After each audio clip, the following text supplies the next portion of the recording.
নমস্কার, জবাব চাই বাংলার এই বিশেষ এপিসোডে আমি ময়ূক রঞ্জন ঘোষ আপনাদের সামনে এসেছি এবং এটি দুঃসংবাদ জানাতে এসেছি। এটি দুঃসংবাদ, যে দুঃসংবাদটি বাংলাদেশের জন্য আগামী বছর কীরকম হতে চলেছে সেটা নিয়ন্ত্রণ করবে। একটি দুঃসংবাদ, যে দুঃসংবাদটি বাংলাদেশের অর্থনীতি নিয়ে, অর্থাৎ বাংলাদেশ, সেই বাংলাদেশের নির্বাচন তো হচ্ছেই না। মোহাম্মদ ইউনূস ডিক্টেটর হিসেবে সেনার সাহায্যে বাংলাদেশেই থাকছে নির্বাচন না করিয়ে। অর্থাৎ বাংলাদেশের মানুষ ভেবেছিল যে 15 বছর ধরে যে ডিক্টেটর হিসেবে বাংলাদেশকে চালনা করেছে শেখ হাসিনা, তাকে সরিয়ে একটা সুন্দর মুক্ত বাতাস বাংলাদেশের সরকার তারা আনলো। আসলে তারা খাল কেটে কুমিরকে এনেছে এবং এই কুমির প্রত্যেক বাংলাদেশির ভাতের থালায় এবার থাবা বসাচ্ছে। আমি কেন বলছি? ভারতকে তারা বয়কট করার চেষ্টা করছে। ভারত বিদ্বেষ বাংলাদেশে ক্রমান্বয়ে বাড়ছে, কিন্তু মজার কথা, ভারত ছাড়া এদের চলবে না। ভারত আবার তাদেরকে চাল পাঠালো, পেঁয়াজ যাচ্ছে, জল যাচ্ছে, ওষুধ যাচ্ছে, সমস্ত কিছু যাচ্ছে ভারত থেকে। দুটো ছবি আমি দেখাবো। আমি দুটো ছবি এই মুহূর্তে, দুটো প্লাজমা এই মুহূর্তে, দুটো টিভি এই মুহূর্তে রয়েছে, দুটো ছবি দেখাবো। একদিকে পাকিস্তান বা বাইরের দেশ থেকে চট্টগ্রাম যে বন্দর, সেই বন্দরে এক্সপ্লোসিভ আসছে, অর্থাৎ বিস্ফোরক। এই বিস্ফোরকগুলোকে সিসমিক ইমালশন এক্সপ্লোসিভ বলে। অর্থাৎ আমরা জানি না কিসের জন্য এই এক্সপ্লোসিভ ব্যবহার হচ্ছে। ইন্ডাস্ট্রিয়াল পারপাসে এই এক্সপ্লোসিভ ব্যবহার সাধারণত হয়, কিন্তু এক্ষেত্রে দাঁড়িয়ে পাকিস্তান বা অন্যান্য দেশ থেকে বাংলাদেশে বিস্ফোরক ঢুকছে জাহাজ করে, আর ভারত থেকে ঢুকছে চাল। এই বৃহস্পতিবারই, আজকে শনিবার, বৃহস্পতিবার তানাইস ড্রিম বলে যে জাহাজ কলকাতা বন্দর থেকে হায়দ্রাবাদের প্রোডাক্ট নিয়ে চট্টগ্রাম বন্দরে ঢোকে, সেখানে এই বাংলাদেশকে চাল পাঠালো ভারতবর্ষ। 1 টন 2 টন চাল না, প্রায় 25,000 টন চাল, 50,000 টন চালের কনসাইনমেন্ট এই মুহূর্তে বাংলাদেশ সরকারকে দেওয়া হয়েছে। এবং আমি একেবারে 30-70-তে বাংলাদেশের মানুষকেও একটা বার্তা দিতে চাই। আমি নির্দিষ্টভাবে 30-70-তে বাংলাদেশের মানুষকে দেখানোর জন্য বলবো যে আমি যখন কথা বলছি, ময়ূক আপনাদের প্রিয় সঞ্চালক যখন কথা বলছে, আপনারা দেখতে পাচ্ছেন চালের বস্তা, আপনারা দেখতে পাচ্ছেন জাহাজ, আপনারা দেখতে পাচ্ছেন ভারত আসলে আপনাদেরকে কি পাঠাচ্ছে। এবং ভারত এই কাজটাই 1971 সাল থেকে করে এসেছে, যাতে বাংলাদেশের মানুষ ভালো থাকে। বাংলাদেশিরা এবার বুঝতে শিখুক যে মোহাম্মদ ইউনূস আসলে তাদের প্রধান শত্রু। ভারতবর্ষ তাদের প্রধান শত্রু নয়। বাংলাদেশের সাধারণ মানুষ খেয়ে পড়ে যাতে বাঁচতে পারে, তার জন্য ভারতবর্ষ আরও টন টন চাল পাঠাচ্ছে। অর্থাৎ কয়েক কোটি কেজি চাল, কয়েক কোটি চাল, এবং এই কয়েক কোটি কিলো চাল যে বাংলাদেশের মানুষকে দেওয়া হচ্ছে, কিসের জন্য দেওয়া হচ্ছে? কারণ বাংলাদেশের এই যে সরকারটা, ভালো করে বুঝুন, সেই সরকারটা আপনাদেরকে অনেক প্রতিশ্রুতি দিয়েছিল, নির্বাচন করাবে, শান্তি আনবে, সংস্কার আনবে, কিন্তু কিচ্ছু আনবে না। আমার ব্যক্তিগত মত, এই সরকারটা বা মোহাম্মদ ইউনূস এবং তার যে উপদেষ্টারা রয়েছে, তারা থেকে যাবে নির্বাচন ছাড়া। 1 বছর নয়, 5 বছর নয়, বছরের পর বছর তারা প্রতিবার একটা করে জুজু দেখাবে যে ভারত এই মুহূর্তে আক্রমণ করতে পারে, তাই জন্য নির্বাচনটা এখন করা ঠিক নয়। তারা জুজু দেখাবে যে আওয়ামী লীগ হয়তো ফিরে আসতে পারে, নির্বাচন করাটা ঠিক নয়। শেখ হাসিনা হয়তো আবার চলে আসতে পারে, নির্বাচন করাটা ঠিক নয়। এই মুহূর্তে আমাদের জিডিপি ভালো অবস্থায় নেই, নির্বাচন করাটা ঠিক নয়। এই মুহূর্তে আমরা খেতে পাবো না, নির্বাচন করাটা ঠিক নয়।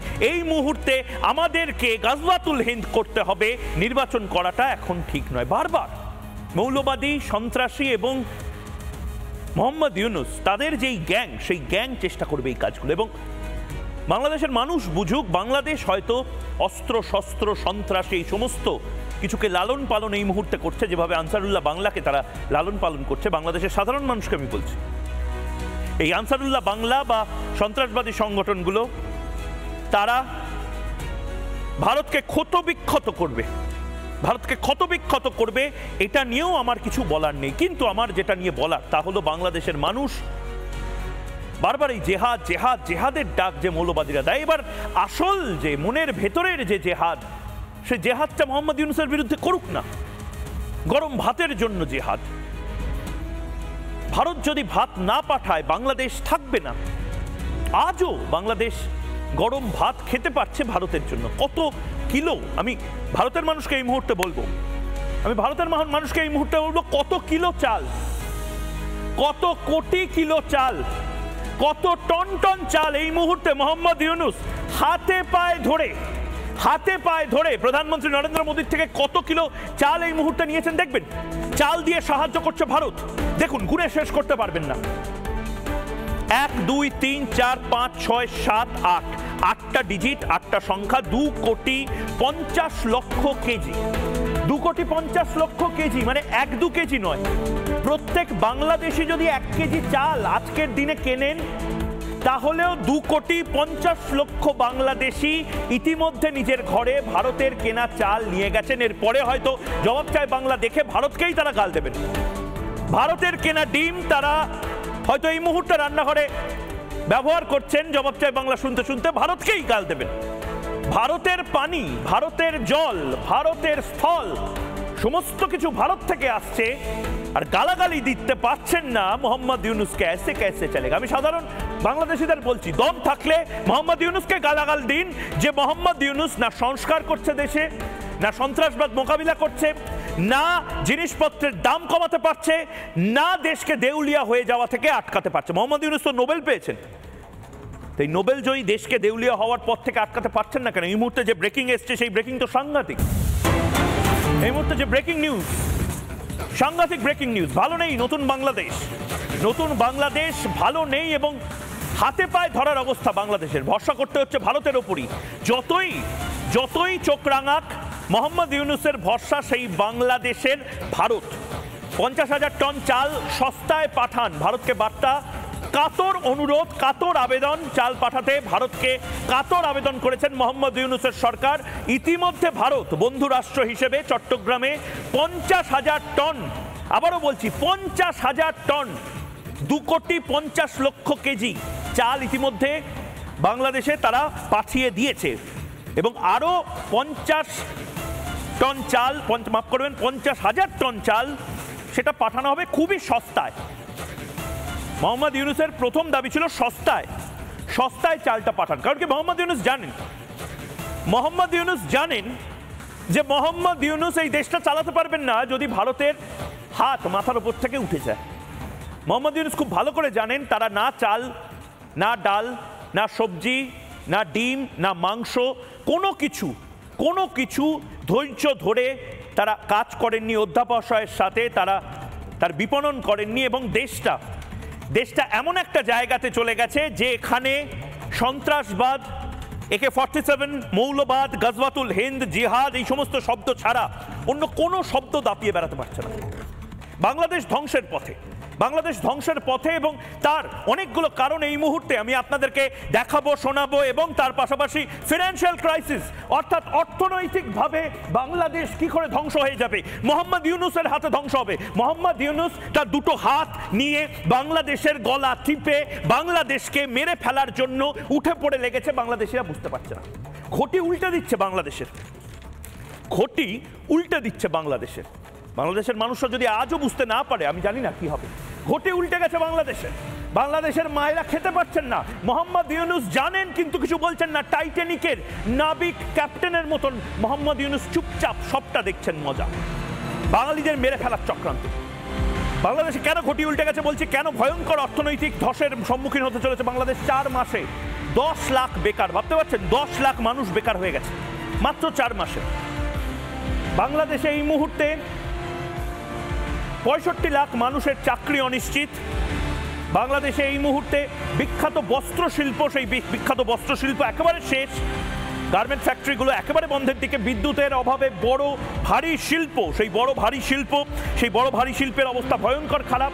লিবিয়ার মতন হবে অর্থনীতি। আমি যারা অতিথিরা রয়েছেন বাংলাদেশ থেকে এবং ভারত থেকে তাদের কাছে যাব, কিন্তু লিবিয়ার মতন অর্থনীতি হবে প্রেডিক্ট করা হচ্ছে। পাকিস্তানের মতো বাটি হাতে বসতে হবে মোহাম্মদ ইউনূসকে।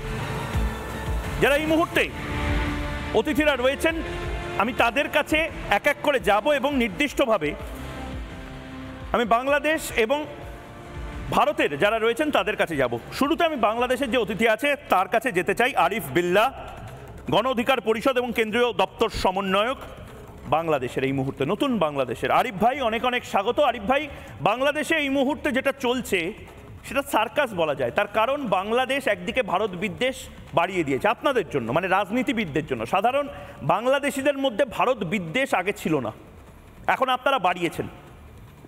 বাংলাদেশ ভারতের চাল খাচ্ছে, ডাল খাচ্ছে, তেল ব্যবহার করছে, সব ব্যবহার করছে। আমরা বলছি যে করুন, কিন্তু ভারত বিদ্বেষ এবং ভারতে সন্ত্রাসবাদে যারা সাহায্য করছে তাদের হাত কেন ধরছেন? ময়ূক রঞ্জন ভাই, আপনাকে অসংখ্য ধন্যবাদ আমাকে এখানে সংযুক্ত করার জন্য। আমি বলছি ভারত বিদ্বেষী বাংলাদেশের মানুষ নয়, কারণ ভারতের মানুষ আপনারা আমাদেরকে বিদ্বেষী হিসেবে উপস্থাপন করছেন না। স্পষ্ট আমি আবারও বলছি, বাংলাদেশের সাধারণ মানুষ ভারত বিদ্বেষী নয়। ঠিক বলেছেন মোহাম্মদ ইউনূস, এবং আপনারা ভারত বিদ্বেষী একটা জায়গা তৈরি করছেন পাকিস্তানের দালালি করার জন্য। ভুল বলেছি না? ঠিক ঠিক বললাম না ভুল? এই জন্য ডক্টর মোহাম্মদ ইউনূসের সরকারকে আমরা প্রতিষ্ঠিত করেছি। গণ অভ্যুত্থান হয়েছে, একটি ফ্যাসিস্ট হাসিনা সরকার ছিল, সেই সরকারকে আমরা পরাজিত করেছি। আপনাদের দেশে গিয়ে পালিয়েছে, পৃথিবীর কোন রাষ্ট্র তাকে জায়গা দেয়নি, আপনারা কাঙালি হয়ে তাদেরকে জায়গা দিয়েছেন। এত মানে অবস্থা হয়েছে আপনাদের যে তাকে জায়গা না দিলে আপনারা খুশি হতে পারতেছেন না, সেই জন্য আপনারা তাকে জায়গা দিয়েছেন। আর এই যে আপনারা বলছেন আমরা ভারত বিদ্বেষী নই, না, আমাকে একটা কথা বলুন আরিফ ভাই, সেই নীতির বিদ্বেষী আমরা। আরিফ ভাই আমাকে একটা কথা বলুন, আপনাদের নির্বাচনটা কবে করাবে মোহাম্মদ ইউনূস? অবশ্যই দ্রুততম সময়ে। কবে ডেডলাইন বলুন? অনেক দিন তো হয়ে গেল, 100 দিনের ওপর হয়ে গেল। আমরা বলেছি যে যৌক্তিক সময়ের মধ্যে অবশ্যই একটি নির্বাচন হবে, সেই নির্বাচনের পর একটি নির্বাচিত সরকার ক্ষমতায় আসবে, সেই সরকারের হাতে ক্ষমতা হস্তান্তর হবে। কবে? টাইমটা কবে? ডেট কেন ঘোষণা করছেন না? সেটাতে আমরা অবশ্যই সেদিকে আগাবো। আমাকে একটা কথা বলুন, আমার তো আরিফ ভাই, দাবি জানাবো। আরিফ ভাই, আপনার কথা আমার খুব ভালো লাগলো। আপনি শুরুতে আমাকে এবং বাকিদেরকে ধন্যবাদ জানালেন, আমিও আপনাদেরকে সবাইকে ধন্যবাদ জানাচ্ছি। বাংলাদেশের যারা রয়েছেন প্রত্যেককে ধন্যবাদ জানাচ্ছি। প্রতিদিন আমার সাথে এই টক্করটা নেন আপনারা, আমার খুব ভালো লাগে। কিন্তু আরিফ ভাই একটা কথা বলুন, এই 10 লাখ লোক, 10 লাখ লোক, ছেলে মেয়ে, তারা চাকরি হারালো এই 4 মাসের মধ্যে। বস্ত্র শিল্পটা ধ্বংস হয়ে যাওয়ার পথে, গোটা বাংলাদেশে বিদ্যুতের অভাব। আপনারা এই যে বড় বড় কথা বলছেন, আপনারা ভারত থেকে আজও চাল নিচ্ছেন, আপনারা চায়না থেকে বিভিন্ন কিছু, আপনাদের নিজেদের দেশে আপনারা কি তৈরি করছেন? এটা তো আপনাদের মোহাম্মদ ইউনূসকে জিজ্ঞেস করা উচিত যে ভাই তোমরা বড় বড় কথা বলো। 26 লক্ষ ভারতীয় বাংলাদেশে বসবাস করে, তাদের মধ্যে আপনাদের কাছে ডেটা আছে হয়তো 5 লাখ, আর বাকিটা আপনাদের কাছে ডেটা নাই। তো এই যে 26 লক্ষ ভারতীয় বাংলাদেশে চাকরি করছে তাদেরকে আপনারা ফেরত নেন, তাহলে আমাদের যে 35 লক্ষ যারা বেকার আছে আপনি বলছেন, তাদেরকে আমরা সেই জায়গায় আমরা চাকরি দিতে পারি। তারা মানে এখানেও বলছেন যে বাংলাদেশ না, বাংলাদেশে কত ভারতীয় চাকরি করে?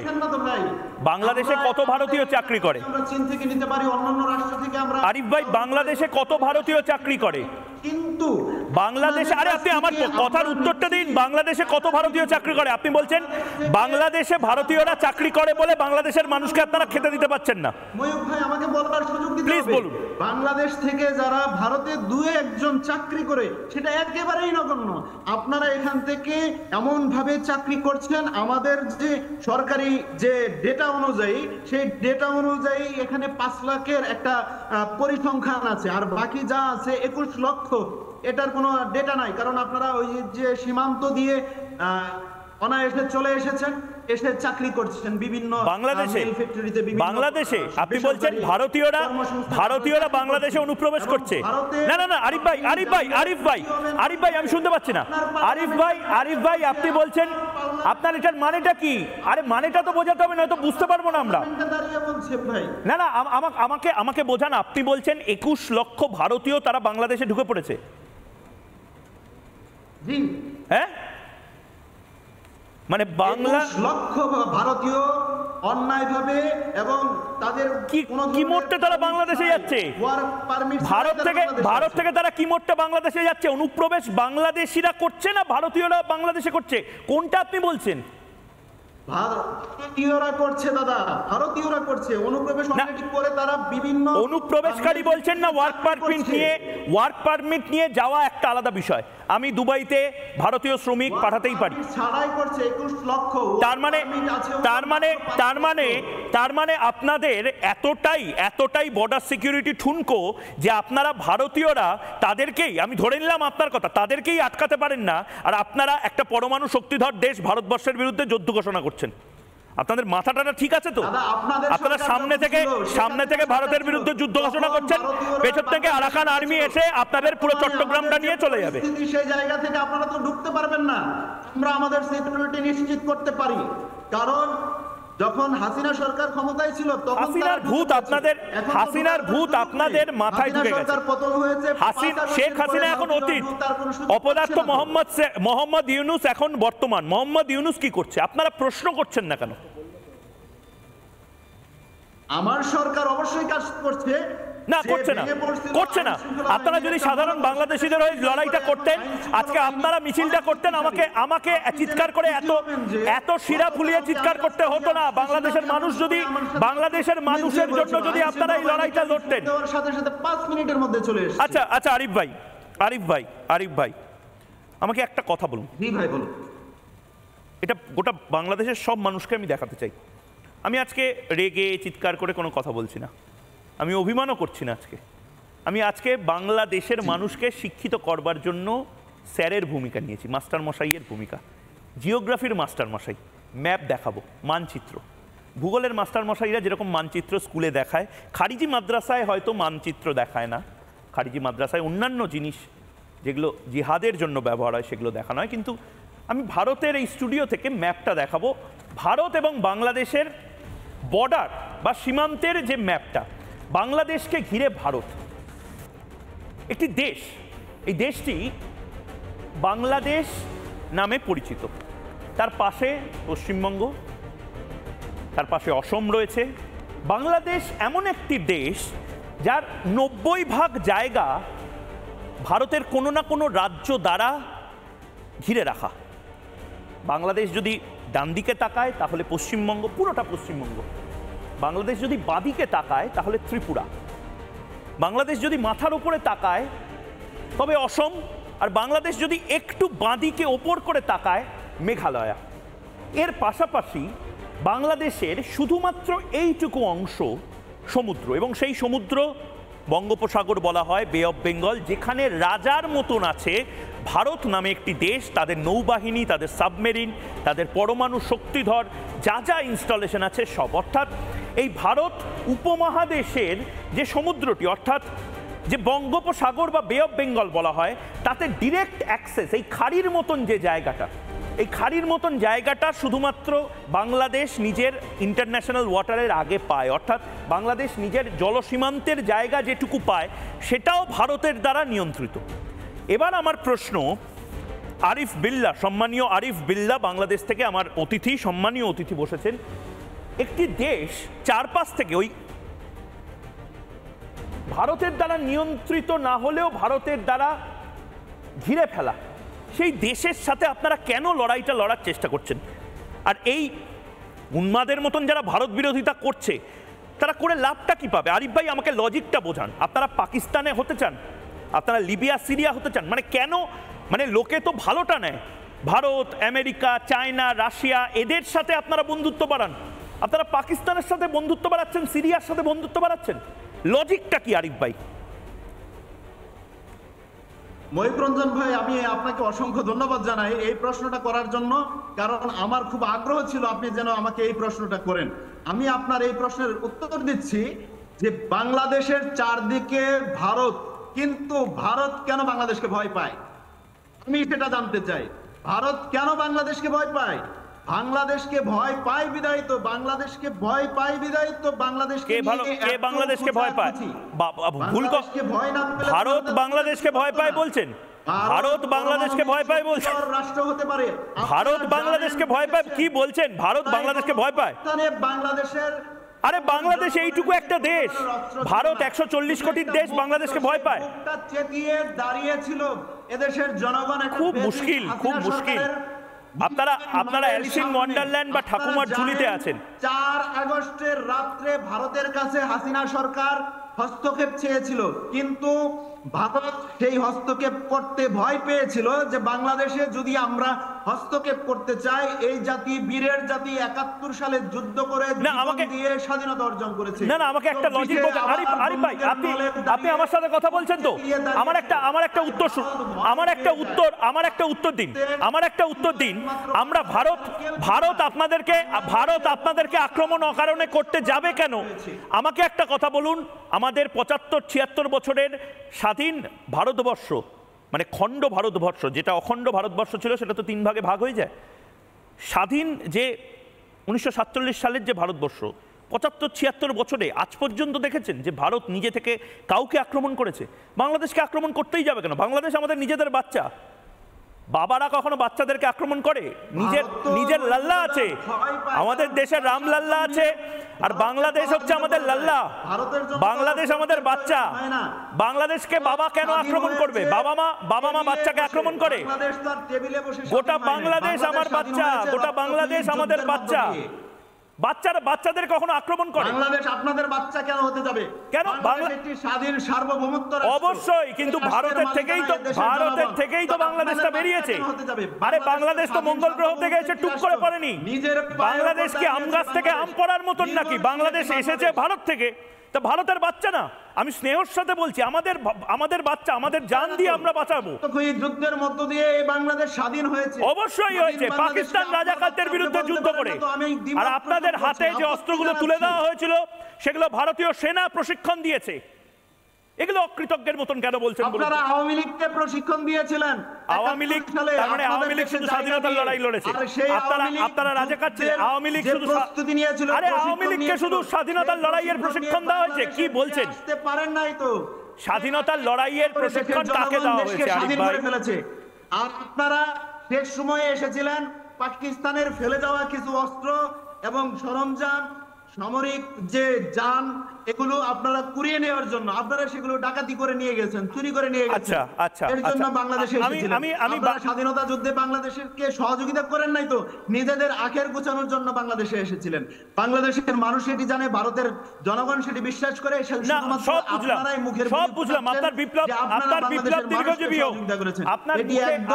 আপনাদের কাগুজে বাঘ হওয়া দীর্ঘজীবী হোক। আমাকে একটা লজিক বোঝান। আজ আমি লজিকের জন্য টানা আপনাদেরকে জিজ্ঞেস করি, এটা কি লজিক? মানে এটা তো একটা বাচ্চা ছেলে বা মেয়েও বোঝে যে ভারত থেকে আপনারা বাংলাদেশে চাল আনছেন, কয়েক কোটি কিলো চাল, সব মানলাম। এটাই তো স্বাভাবিক হওয়া উচিত যে দেশটার চারপাশটা ভারত ঘিরে রাখা, ভারতের সাথে আপনাদের জল, আপনাদের স্থল, সমস্ত কিছু ভারতের সাথেই শেয়ার করতে হবে। আপনারা একদিন চাইলেন যে ভারতের ওপর রাগ হয়ে গেল, আপনারা ব্যাগপত্র নিয়ে দৌড়ে চলে আমেরিকার প্রতিবেশী হতে পারবেন না। আপনাদের মনে মনে আপনারা গজওয়াতুল হিন্দ করতে চান বলে আপনারা একদিন ব্যাগপত্র তুলে নিয়ে সিরিয়ার পাশের প্রতিবেশী হতে পারবেন না। প্রতিবেশী আমরাই থাকবো। আমাদের জানেন তো, একজন প্রাক্তন প্রধানমন্ত্রী, তার জন্মদিন 2 দিন আগে গেল, অটল বিহারী বাজপেয়ী, তিনি বলতেন যে প্রতিবেশী বদল করা যায় না, আমাদের একটা দুষ্টু বদমাইশ প্রতিবেশী পাকিস্তান আছে, প্রতিবেশীকে আমরা সবক শেখাতে পারি। আমি আবারও বলছি, আরেকটা ম্যাপ দেখাচ্ছি আসিফ ভাই। সঞ্জয় শাস্ত্রী ভারতের তরফ থেকে রয়েছেন, সঞ্জয় শাস্ত্রীর কাছেও যাব, কিন্তু আরিফ ভাই একটা ম্যাপ দেখাচ্ছি এবং বাংলাদেশের মানুষকেও দেখাচ্ছি। মানে এটা কি লজিক, এটা যুক্তি কি? দেখুন, চায়না থেকে, চীন প্রদেশ থেকে পণ্য, মানে ভারত থেকে পণ্য নেবে না, ভারত থেকে পণ্য বয়কট করার কথা বিএনপি নেতারা বলছেন। রুহুল রিজভী সাহেব যদি দেখেন, চায়না থেকে পণ্য নিয়ে ওই এই থাইল্যান্ড, ক্যাম্বোডিয়া হয়ে আস্তে আস্তে আস্তে আস্তে বাংলাদেশে চট্টগ্রাম ছাড়া অন্য কোথাও ঢোকে না। ভালো করে বুঝুন, 14 দিন সময় লাগে চায়না থেকে। একটা ফুল স্পিডে অত অত্যাধুনিক জাহাজেও 14 দিন মতন সময় লাগবে চায়না থেকে। আর পাকিস্তান থেকে, পাকিস্তান এখন আপনাদের ফেভারিট দেশ হয়েছে, বাংলাদেশবাসীকে বলছি, আপনাদের নয়নে শয়নে স্বপনে সব জায়গাতে পাকিস্তান থেকে করাচি হয়ে যদি আসতে হয় তাহলে 16 দিন লাগবে। কস্টিং তো আপনাদের বাড়বে। আর ভারত থেকে শত্রুতা করছেন, ভারতের বিরুদ্ধে শত্রুতা করছেন, ভারতকে চমকাচ্ছেন। তো ভারত থেকে কতদিন লাগে? 2 ঘন্টা, পেট্রাপোল বেনাপোল, এপারের দিনাজপুর ওপারের দিনাজপুর। এই শিলিগুড়ির চিকেন স্নেক নিয়ে নেবো, এই নিয়ে নেবো। শিলিগুড়ির জাস্ট ওপারটা হচ্ছে বাংলাদেশ। 2 ঘন্টার মধ্যে আরিফ ভাই কি লাগবে বলুন, সাপ্লাই দিচ্ছি। ডিম লাগবে, সাপ্লাই দিচ্ছি 2 ঘন্টা। জল লাগবে, সাপ্লাই দিচ্ছি 2 ঘন্টা। কি লাগবে বলুন আরিফ ভাই। তারপরে আপনারা লড়াইটা করছেন এমন একটা দেশের সাথে যে দেশটা পকেটে খান 50 নিউক্লিয়ার বোমা, পরমাণু বোমা নিয়ে বসে আছে। আর আপনাদের যে এয়ারফোর্স এবং নৌবাহিনী, নেভাল ফোর্স, সেটা বাঁশের কেল্লার মতন অবস্থা। আপনারা মোহাম্মদ ইউনূসকে এগুলো বলছেন না কেন? যে মোহাম্মদ ইউনূস এসব লেকচারবাজি পরে হবে, আমাদের পেটে গরম ভাত দাও, চাকরি দাও, এবং আমরা একটা সুন্দর দেশ বানাতে চাই। মোহাম্মদ ইউনূস তো পারছেন না। আমার তো ব্যক্তিগতভাবে মনে হয় মোহাম্মদ ইউনূসের জায়গায় আরিফ বিল্লাহ আপনি প্রধানমন্ত্রী হয়ে গেলেও হয়তো দেশটা অনেক ভালো সামলাবেন। আবার এটা বলার জন্য আবার আপনাকে না লোকে একটু খাটো চোখে দেখে, ময়ূক এভাবে আপনাকে বলে দিল। দাদা আমি আপনাকে বলছি, আপনারা আমাদের 54টি নদী আছে, সেই নদীর উপরে 65টির উপরে বাঁধ দিয়েছেন। এই বাঁধগুলো তুলে দেন, বাংলাদেশ স্বয়ং সম্পূর্ণ। আমাদের নদীর পানিগুলো আটকিয়ে রেখে আপনারা উৎপাদন করে বলছেন যে আপনার দেশে আমার দেশের শস্য রপ্তানি করছি, আমরা এই সহযোগিতা করছি। আরে দাদা আপনারা তো আমাদেরকে ফ্রি দিচ্ছেন না, আমরা কিনে নিচ্ছি। আমরা টাকা আছে সেই জন্য কিনে নিচ্ছি, আমাদের অনেক টাকা, সেই জন্য পাকিস্তান থেকে নিব, চীন থেকে নিব, রাশিয়া থেকে নিব। আপনাদের কত টাকা আরিফ ভাই? এত টাকার গরম, শেষ করতে পারবেন না। এত টাকার গরম নেতাদের হলো $800। আপনাদের যদি এত টাকা থাকে আরিফ ভাই, আপনাদের যদি এত টাকা থাকে, এত টাকা যদি থাকে, আপনারা বাংলাদেশের মানুষের জন্য চাল আনছেন কেন ভারত থেকে? আপনারা তো আমেরিকা থেকে কেক আনতে পারেন। ভারত থেকে তো আমরা কিনে নিচ্ছি দাদা, বন্ধ করে দেন না, আমরা ভিন্ন রাষ্ট্র থেকে কিনে নেব। রাশিয়া থেকে কিনে নিতে প্রস্তুত। আরে রাশিয়া থেকে, আরে আমার দাদা, রাশিয়া থেকে কি আপনার ওই ফুড ডেলিভারি অ্যাপের মতন 5 মিনিটের মধ্যে বিরিয়ানি চলে আসবে, 10 মিনিটের মধ্যে চাউমিন চলে আসবে? রাশিয়া থেকে আস্তে আস্তে তো আপনার জিনিসপত্রগুলো পচবে, আপনার তো কস্টিং বেশি পড়বে, তেল বেশি পড়বে। ব্যবসা বাণিজ্য কি বাংলাদেশটা পুরোটা লাটে উঠিয়ে দিয়েছে নাকি? আপনি এই সহজ হিসাবটা বুঝতে পারছেন না? আপনারা ভারতের থেকে জামা কাপড় কেনেন কেন? ভারতের থেকে সবচেয়ে বেশি সুবিধা পান বলে। এই যে আরিফ ভাই সেখান থেকে খুশি আমাদেরকে তো আরিফ ভাই আপনাকে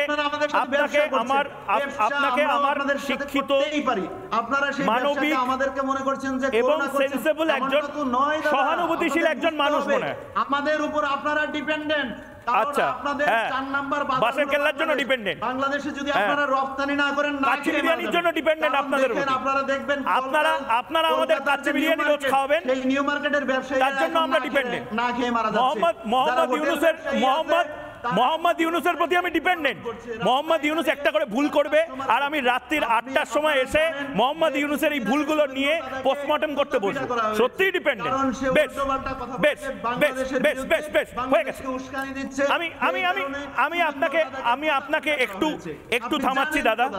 তারপরেও কেন দাদা আপত্তি করছেন? আরিফ ভাইয়ের সাউন্ড আমি ডাউন করছি, তার কারণ আরেকজন অত্যন্ত সম্মানীয় ব্যক্তি আমার সাথে রয়েছেন, সঞ্জয় শাস্ত্রী মহারাজ, প্রবক্তা হিন্দু জাগরণ মঞ্চ, এবং আমাদের সঙ্গে বাংলাদেশ থেকে, সিলেট থেকে এই মুহূর্তে রয়েছেন মোহাম্মদ হাসান নান্নু চৌধুরী, ইসলামিক ধর্মগুরু, ইসলামিক স্কলার এই মুহূর্তে রয়েছেন। আমি দুজনকে 2 ফ্রেমে রাখতে চাই।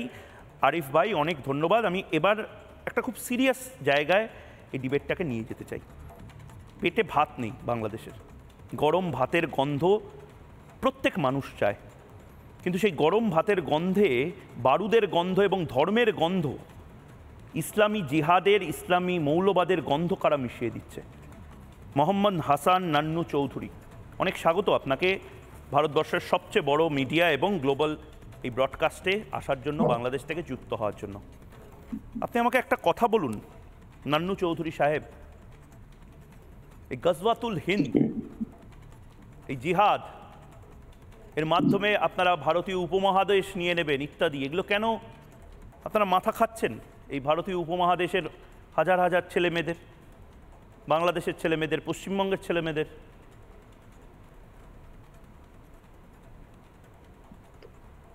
বিষয়টা আপনি যেভাবে সরাসরি আমাকে প্রশ্ন করেছেন যে জিহাদের মাধ্যমে ভারতের উপমহাদেশ নিয়ে দিবেন কেন, আসলে এরকম কিছু না।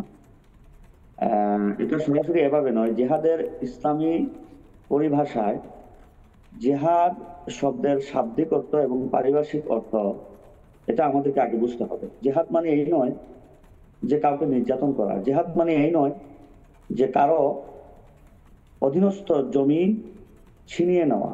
জিহাদ মানে এই নয় যে দাঙ্গা হাঙ্গামা করা। জিহাদ হচ্ছে একটা, আসলে মূলত এটা আমরা মনে করি যে এটা একটা মানে একটা রোগের অ্যান্টিভাইরাস। লস্করে তৈবা যে জিহাদটা করছে, লস্করে তৈবা যে জিহাদটা করছে, আনসারুল্লাহ বাংলা যে জিহাদটা করছে, সেই জিহাদটার কি মানে? হ্যাঁ, আমি বলছি, আপনি আমার কথা বলার মাধ্যমে আমাকে বলার সুযোগ দিলে আমি এটা স্পষ্টভাবে বলে দিচ্ছি। আপনি আমার উত্তরটা খুঁজলেই আপনি পেয়ে যাবেন। জিহাদ, আমি একটা এক্সাম্পল দিচ্ছি একদম শর্ট টাইম। আপনি কি জিহাদটা লস্করে, আমি আপনাকে সম্মান করে বলছি, আমি ধর্মগুরুদের প্রত্যেকটি ধর্মকে আমি সম্মান করি, আমি সম্মান করে বলছি যে লস্করে তৈবা যে জিহাদের কথা বলছে বা আনসারুল্লাহ বাংলা যে গাজওয়াতুল হিন্দের মাধ্যমে পশ্চিমবঙ্গ বা ভারতকে ইসলামী রাষ্ট্র করার কথা বলছে, এটা ঠিক বলছে না ভুল বলছে? না, এটা এখানে দেখেন, আমি বলি, দেখেন এখানে আপনাদের ভারতে আমাদের বাংলাদেশের সবচেয়ে শিক্ষা প্রতিষ্ঠানের যে মূল শিকড় সেটা আপনাদের ভারতে, এটাকে বলে আমাদের দেওবন্দ।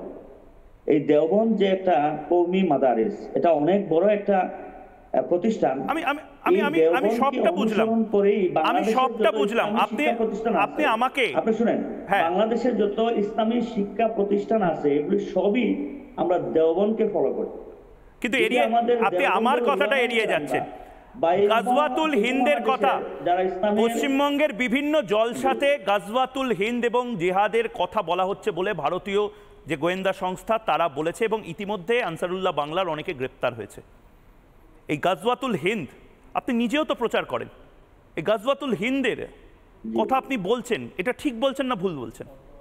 আপনি বিশ্বাস করেন তার মানে? না, এটা হচ্ছে গাজওয়াতুল হিন্দ, এটা আমাদের মহানবী হযরত মুহাম্মদ সাল্লাল্লাহু আলাইহি সাল্লামের একটা ভবিষ্যৎবাণী। এটা সংগঠিত হবে, এটাও একটা ক্রুসেড, এটা ধর্মযুদ্ধ, সেটা একটা সময় এবং সময় সাপেক্ষিক বিষয়। সময় আসলে সেটা সংগঠিত হবে এবং এক সময় এটা হবে, তবে এটা সময়ের উপরে নির্ভর করে। সেই সময় এই যুদ্ধের কথা বলছেন, এই যুদ্ধে কি আপনারা সেকুলার, বামপন্থী, ধর্মনিরপেক্ষ, এই কলকাতার বুদ্ধিজীবী এদেরকেও নেবেন এই যুদ্ধে? না, এটা এই যুদ্ধে অংশগ্রহণ করবে তারাই যারা পরিপূর্ণ ইসলামের উপরে পরিপূর্ণভাবে আস্থা রাখে এবং পরিপূর্ণ ইসলামের উপরে যারা আছে, তাদের বাইরে যারা রয়েছে কে এই ব্যাপারে দোষ করলো, তাদের বাইরে যারা রয়েছে, ভারতবর্ষ তো হিন্দু, বৌদ্ধ, শিখ, জৈন, পারসিক, মুসলমান, খ্রিস্টানীদের দেশ, তারা প্রত্যেকে ভালো আছে ভারতবর্ষে, তারা কি দোষ করলো? আমার পয়েন্ট সেটাই। আমার পয়েন্ট হচ্ছে যুদ্ধ কোনো নিরীহ মানুষের সাথে যুদ্ধ হয় না, হয় না তো, কিন্তু তাদেরকে কৃতদাস বানানোর কথা, তাদেরকে বিধর্মী বলে তাদেরকে মেরে ফেলার কথা, এই সমস্ত কথা তো আপনাদের এই যে বারবার এই যে যারা আনসারুল্লাহ বাংলা হোক বা বিভিন্ন মৌলবাদী সংগঠন, তারা তো পশ্চিমবঙ্গে এসে বলে যাচ্ছেন, তার ইনফরমেশন আমাদের কাছে আসে, সে ব্রেকিংও আমরা দেখাবো। কেন হচ্ছে এটা? না, এরকম আমি আমাকে কথা বলার সুযোগ দিতে হবে। আপনি যদি কথা বলার সুযোগ না দেন, অবশ্যই প্রশ্ন করেই যান, অবশ্যই আমার কাছ থেকে উত্তরটা আপনি আশা করতে পারেন। আপনি দেখেন, আমরা হচ্ছে ইসলামের ধর্মযাজক বা ইসলামী লেকচারার, আমরা ইসলামী বিষয় নিয়ে রিসার্চ করি। সুতরাং আমাদের ধারণা, আমাদের চিন্তা ভাবনা, আমাদের যে ইসলামী হিস্ট্রি গুলো আছে, আমাদের যে ধর্মগ্রন্থ আছে, এর ব্যাখ্যা বিশ্লেষণ, এগুলো তো আপনি বুঝবেন না সরাসরি যদি আপনাকে না বলি। আমার একটাই প্রশ্ন, কান দিয়ে যদি চৌধুরী সাহেব, আপনি একজন ইসলামিক স্কলার, বাংলাদেশে আপনি যথেষ্ট জনপ্রিয়। আমার একটাই প্রশ্ন আপনাকে, লস্করে তৈবা বা আনসারুল্লাহ বাংলা যে জিহাদের কথা বলছে সেটা ঠিক না ভুল? ওনারা জিহাদের কথা যেটা বলছে, লস্কর বা আনসারুল্লাহ বাহিনীর কথা বলছেন, সেটা আমি ঠিক কি ভুল এটা সরাসরি বলতে পারবো না, কারণ ওনাদের বিষয়ে আমার যথেষ্ট পরিমাণ জানা নেই বা এই বিষয় নিয়ে আমি এত বেশি ভাবিও না। আমি যেটা বলছি, হ্যাঁ আমি চৌধুরী সাহেব আপনি একটু একটু একটু একটু আমাদের সঙ্গে থাকুন, কারণ কি আমাদের এই মুহূর্তে আমার ফোনে যে খবরটা এসেছে সেই খবরটা আমি আপনাদের একবার শোনাতে চাই। এই মুহূর্তে আমি সামারাইজ করে নিচ্ছি এই খবরটা, এবং এই মুহূর্তে ব্রেকিং নিউজ যেটা, সেই ব্রেকিং নিউজটা একবার আপনাদের দিতে চাই। গ্রামের জলসা, জঙ্গিদের জাল বিস্তারের টার্গেট পশ্চিমবঙ্গের বিভিন্ন জলসা। গোয়েন্দাদের হাতে চাঞ্চল্যকর তথ্য, যেখানে জিহাদি সংগঠন তৈরির বার্তা জলসার মাধ্যমে দেওয়া হয়েছে। মুর্শিদাবাদ সহ বহু জেলায় জলসায় বার্তা দেওয়া হয়েছে জঙ্গি সংগঠনের নাম লেখানোর জন্য, মৌলবাদী সংগঠনের নাম লেখানোর জন্য। গোয়েন্দাদের কাছে একাধিক প্রমাণ। সূত্রের খবর, জলসার ফুটেজ আছে গোয়েন্দাদের কাছে, যেখানে নির্দিষ্টভাবে অনলাইনে জঙ্গি নিয়োগের কথা বলা হয়েছে এবং গজওয়াতুল হিন্দের কথা বলা হয়েছে। আমি আমি আমি নির্দিষ্টভাবে চৌধুরী সাহেব, আমি সঞ্জয় শাস্ত্রীর কাছে যাওয়ার আগে, চৌধুরী সাহেব, গজওয়াতুল হিন্দ আপনারা কি সত্যি গজওয়াতুল হিন্দ বা অপারেশন 2047, মানে তারপরে আর কেউ অমুসলিম থাকবে না, সবাই মুসলিম হয়ে যাবে, এটা কি সত্যি আপনারা এই প্ল্যানটায় বিশ্বাস করেন এবং আপনারা বিশ্বাস করানোর চেষ্টা করছেন? সত্যি কথা বলুন।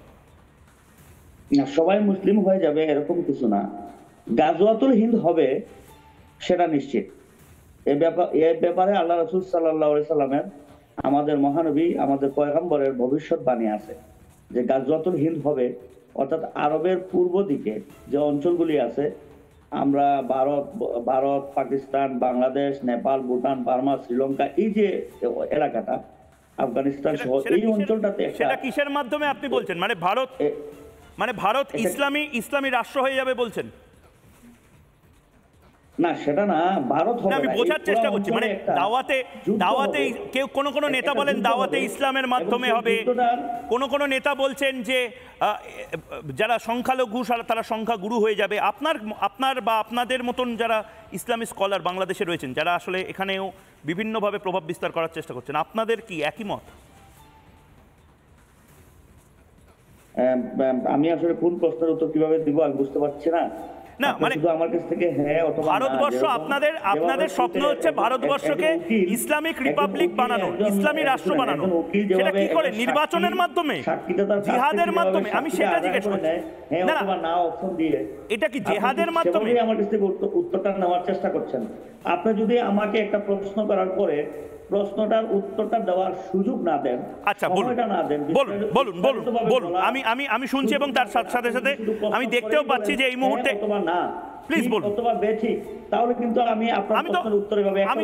আমি তো আপনাকে প্রশ্ন ওটাও করলাম যে লস্করে তৈবা বা আনসারুল্লাহ বাংলা যে জেহাদের ডাক দিয়েছে সেটা ঠিক না বেঠিক, আপনি তো তার উত্তর দিলেন না। না, আমার জানা মতো এখন ইসলামী কোন সংগঠনে জিহাদের ডাক দেয় নাই।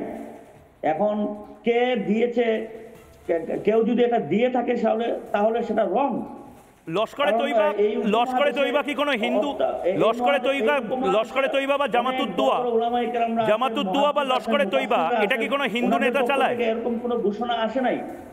তাহলে জঙ্গি সংগঠনগুলো বারবারন্ত হচ্ছে কি করে? এবং আমাদের বাংলাদেশেও অনেক বড় বড় উলামায়ে কেরামরা আছেন, উলামায়ে দেওবন্দ আছেন, পাকিস্তানের তাকি উসমানী সাহেব আছেন, আফগানিস্তানের উলামায়ে কেরামরা আছেন। এরা ডাক দেয় নাই। আচ্ছা, আমি জিহাদের ডাক দিলে কোনো মুসলমান, একটা মুসলমানও তার ঘরে বসে থাকবে না। কোনো মুসলমানের সন্তান, কোনো মুসলমানের স্ত্রী, তার স্বামী সহ বাপ চাচা কেউই ঘরে বসে থাকবে না যদি উলামায়ে কেরামরা জিহাদের ডাক দেয়। এখনো কিন্তু জিহাদের ডাক দেওয়া হয় নাই এবং এই পরিস্থিতিতে এখনো পড়ে নাই। এই উপমহাদেশে আল্লাহ রাসূল সাল্লাল্লাহু আলাইহি সাল্লাম যেভাবে ভবিষ্যৎবাণী করে গেছেন। আচ্ছা, একটা কথা আমাকে বলুন, গাজওয়াতুল হিন্দ অনুষ্ঠিত হবে, ভয়ঙ্কর কথা বলছেন আপনি, অনুষ্ঠিত হওয়ার সময় এখনো আসে নাই। এগুলো কি আপনারা পশ্চিমবঙ্গেও প্রচার করছেন? এগুলো কি আপনারা পশ্চিমবঙ্গেও প্রচার করছেন?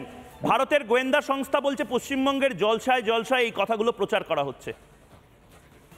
না, একটা ইতিহাস যদি কেউ বলে, একটা হিস্ট্রি অথবা আমাদের মহানবী সাল্লাল্লাহু আলাইহি ওয়াসাল্লামের বাণীগুলো যদি কেউ প্রচার করে, এটাকে যদি আপনারা জঙ্গি আখ্যায়িত দেন বা জঙ্গির ট্যাগ লাগান, এটা কিন্তু রং ওয়ে, এটা কিন্তু ঠিক না।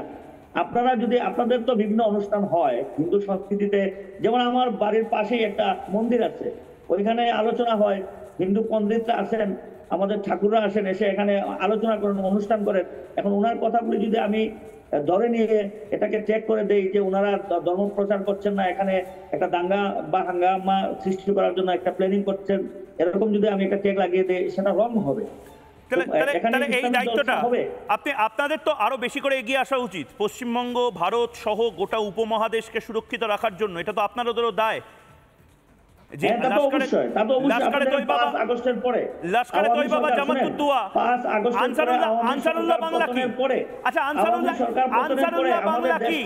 চৌধুরী সাহেব আনসারুল্লাহ বাংলা কি জঙ্গি সংগঠন, মৌলবাদী সংগঠন, না সাধু সন্তদের সংগঠন? আমাকে একটা কথা বলুন, আনসারুল্লাহ বাংলা কি? চৌধুরী সাহেব আনসারুল্লাহ বাংলা কি? চৌধুরী সাহেব আনসারুল্লাহ বাংলা কি? বিশেষ করে আপনি যে মিডিয়ায় আছেন, যে মিডিয়া আপনি উপস্থাপনা করেন, বিশেষ করে দেখছি ইন্ডিয়ান সবগুলো চ্যানেলের ভিতরে এই আপনার চ্যানেলটাই এবং আপনার এই অনুষ্ঠানটাই বেশিরভাগ আমি দেখছি এই মিথ্যা সম্প্রচারগুলি করছে, এবং বিশেষ করে ওই ধর্মযুদ্ধ লাগানোর জন্য যত ধরনের কৌশল আছে, এটাকে বলে না। আমি আপনাকে আমি এতক্ষণ কথা বলতে দিলাম, আপনি নিজের মতামতটা দিলেন, আপনি আমাকে দাগিয়ে দিচ্ছেন হয়তো, কিন্তু আমি আবারও বলছি, প্রত্যেক ধর্ম, প্রত্যেক বর্ণ, তাদের বিশ্বাস, প্রত্যেকটা কিছুর প্রতি আমি সম্মান রাখি, কিন্তু সন্ত্রাসবাদ নিয়ে এই প্রশ্নগুলো তো ভারতীয়দের করতে হবে। কারণ ভারত ইসলামে কখনো সন্ত্রাসবাদ কখনো সাপোর্ট করে না, এবং তাহলে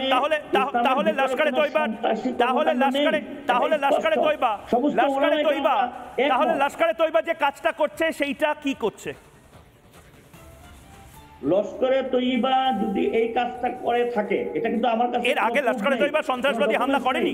যদি ওরা করে থাকে সেটা রং করছে, আর যদি না করে থাকে, আপনি যদি সেটা বলে থাকেন, মানে আপনি জানেন না, আপনি লস্করে তৈবা কি করছে সেটা জানেন না, আপনি হাফিজ সঈদ কি করছে জানেন না, কাসাব 26/11 সময় আমাদের দেশে বন্দুক নিয়ে এসেছিল কেন আপনারা জানেন না? এরা তো সবাই লস্করে তৈবার টেররিস্ট ছিল। আপনি প্রুফ দেন লস্করে তৈবা ওরা কি করছে, আপনি প্রুফ দেন, একটা ডকুমেন্টস থাকলে সাবমিট করেন। চমৎকার। আপনি তো শুধু বলেই যাচ্ছেন। আমি ভারতের সঞ্জয় শাস্ত্রীকেও একটু সুযোগ দিচ্ছি, আপনি সাবমিট করতে পারেন না।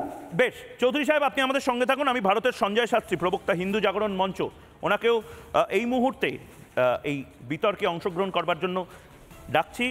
কি বলবেন সঞ্জয় শাস্ত্রী? তার মানে গজওয়াতুল হিন্দের ভবিষ্যৎবাণী, জেহাদ বা এই যেগুলো নিয়ে ইন্ডিয়ান এজেন্সিগুলো বারবার আশঙ্কা প্রকাশ করছে, পশ্চিমবঙ্গে এই মৌলবাদীদের দাপাদাপি বেড়ে গেছে, তার মানে এগুলো বাস্তব?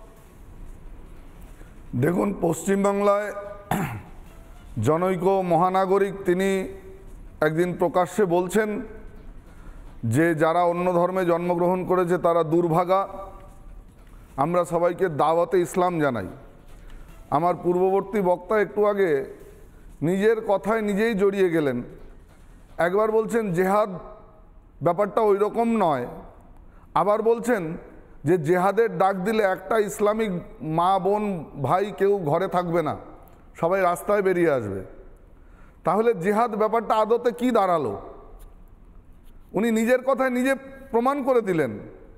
এবং সনাতন মতবাদ এমন একটা মতবাদ, সনাতন ভাবনা এত ব্যাপক ভাবনা, যে ভাবনায় জেহাদ নেই, যে ভাবনায় ছবি মূর্তি ভাঙার ফতোয়া নেই, যে ভাবনায় নারীকে পর্দাসীন করে রাখার প্রথা নেই, যে সনাতন ভাবনা নারীকে দেবীর জ্ঞানে পূজা করে। আপনারা দেখুন, নারীর 3টে রূপকেই দেবী জ্ঞানে পূজা করা হয়, এত বৃহৎ একটা ভাবনা। আর রইল গাজওয়াতুল হিন্দ, সারা বিশ্বে বিশ্ব সন্ত্রাসের নায়ক কারা, একেবারে দিনের আলোর মতো পরিষ্কার, এখানে কোনো সংশয় নেই, কোনো সন্দেহ নেই। চৌধুরী সাহেব, সঞ্জয় শাস্ত্রী যিনি আছেন, ওনার কথার উত্তর দেবেন আপনি? বাংলাদেশ থেকে চৌধুরী সাহেব রয়েছেন এবং কলকাতা থেকে এই মুহূর্তে রয়েছেন সঞ্জয় শাস্ত্রী। আমি আমাদের অত্যন্ত শ্রদ্ধেয় ধর্মগুরু সঞ্জয় দত্ত নাকি বলছিলেন, সঞ্জয় শাস্ত্রী, ওনাকে সম্মান জানিয়ে আমি একটা কথা বলতে চাচ্ছি। সেটা হচ্ছে, উনি হয়তো শুনতে ভুল করছেন। বিষয়টা হলো প্রত্যেকটা রোগেরই একটা প্রতিষেধক থাকে। হ্যাঁ, আমরা যখন সর্দি হয় অথবা জ্বর হয় আমরা কিন্তু প্যারাসিটামল খাই। যখন প্যারাসিটামলে আমাদের জ্বর কমে না, একটা স্থায়িত্ব বেড়ে যায়, তখন আমরা অ্যান্টিবায়োটিক ওষুধ খেতে হয় যাতে এটা কমানোর জন্য। তো ইসলামী দৃষ্টিভঙ্গিতে জিহাদটা হচ্ছে একটা অ্যান্টিবায়োটিক। যখন সমাজে, রাষ্ট্রে অথবা পরিবারে যখন ব্যাপক হারে দুর্নীতি, ব্যাপক হারে যখন মুসলিমদের উপরে নির্যাতন করা হয়, ব্যাপক হারে যখন মুসলিমদের মা বোনদের ইজ্জত লুণ্ঠন করা হয়, মুসলমানদের ঘর বাড়ি তছনছ করা হয়, তাদের ভূখণ্ড ছিনিয়ে নেওয়া হয়, ব্যাপক হারে নির্যাতন করা হয়, আমি অত্যন্ত বিনম্রভাবে হুজুর সাহেব আমি অত্যন্ত বিনম্রভাবে আপনাকে বলতে চাই, এরকম যখন আপনারা সনাতন হুজুর সাহেব অত্যন্ত বিনম্রভাবে আপনাকে বলতে চাই, তখন মুসলমানরা নির্যাতিত হতে হতে যখন তাদের পিঠটা ওয়ালে ঠেকে যাবে, কোথায় মুসলমানরা নির্যাতিত হুজুর সাহেব? তোমরা জিহাদ করে আপনি ভারতবর্ষে এসে দেখুন, ভারতবর্ষে এসে দেখুন কোথায় ইসলামিক বন্ধুরা নির্যাতিত। ভারতবর্ষে আপনি এসে দেখুন কোথায় ইসলামিক বন্ধুরা নির্যাতিত। আমরা তো দীর্ঘদিন আমরা সমস্ত সনাতন ধর্ম, সমস্ত ধর্মকে সম্মান জানায়। সনাতন ধর্ম বহুত্ববাদের কথা বলে। হুজুর সাহেব আপনি বোধহয় জানেন না, আপনি একটু সনাতন শাস্ত্র নিয়ে পড়াশোনা করা উচিত। হুজুর সাহেব আপনাকে বারবার বলছি, সনাতন ধর্ম বহুত্বের মধ্যে একত্ববাদের কথা বলে। সনাতন ধর্মাবলম্বী মানুষ একটা বৃক্ষকে দেবজ্ঞানে পূজা করে, সনাতন ধর্মের মানুষ একটা পাথরকে দেবতা জ্ঞানে পূজা করে, সনাতন ধর্মের মানুষ প্রবাহমান নদীকে দেবী জ্ঞানে পূজা করে। আপনি কি বলছেন হুজুর সাহেব? আমাদের ভারতবর্ষে ইসলামিক বন্ধুরা, আপনি খবর নিয়ে জানবেন নিশ্চয়ই। আপনি যে অত্যাচারের কথা বললেন, ভারতের মানুষ একমাত্র বলে, এ চাঁদ তু কিসকা হ্যায়, ঈদ ভি তেরা, করওয়া চৌথ ভি তেরি। ভারতবর্ষের মানুষ বলে, বসুধৈব কুটুম্বকম ভারতের মানুষ বলে। এবং আমার সময় শেষ এবং ঠিক সেই জায়গা থেকেই সত্যিই তাই, ভারতবর্ষে হিন্দুরাও ভালো আছে, মুসলিমরাও ভালো আছে, বৌদ্ধ খ্রিস্টান সবাই ভালো আছে। কারণ ভারতবর্ষ 140 কোটি মানুষ হয়েছে। বারবার বলি নাই যে হংয়ের সাথে বলি যে 140 কোটি মানুষের ক্ষমতা আমাদের সাথে আছে, আমার সাথে 140 কোটি মানুষ আছে। এটা কিন্তু হিন্দু, বৌদ্ধ, শিখ, জৈন, পারসিক, মুসলমান, খ্রিস্টানীয়। অনেক ধন্যবাদ চৌধুরী সাহেব, আসিফ সাহেব। এই মুহূর্তে বাংলাদেশ থেকে যারা সম্মানীয় প্যানেলিস্ট প্রতিদিন যে তর্ক বিতর্কে যুক্ত হচ্ছেন, ভারতের শুধু নয় বাংলাদেশেরও 1 নম্বর নিউজ নেটওয়ার্ক এখন রিপাবলিক বাংলা। রিপাবলিক বাংলায় বাংলাদেশ, ভারত এবং সারা বিশ্বের যারা প্যানেলিস্ট রয়েছেন তাদের সাথে গ্লোবাল এই ডিবেট, তর্কাতর্কি চোখে চোখ রেখে চলবে। কিন্তু আপাতত একটা ছোট্ট বিরতি নিচ্ছি এবছরের জন্য। সঙ্গে থাকুন। নানা ধরনের কন্টেন্ট দেখার জন্য লাইক করুন, শেয়ার করুন আমাদের ফেসবুক পেজ, সাবস্ক্রাইব করুন আমাদের ইউটিউব চ্যানেল। পাশাপাশি অন্যান্য ব্রেকিং নিউজের জন্য অবশ্যই চোখ রাখুন রিপাবলিক বাংলায়।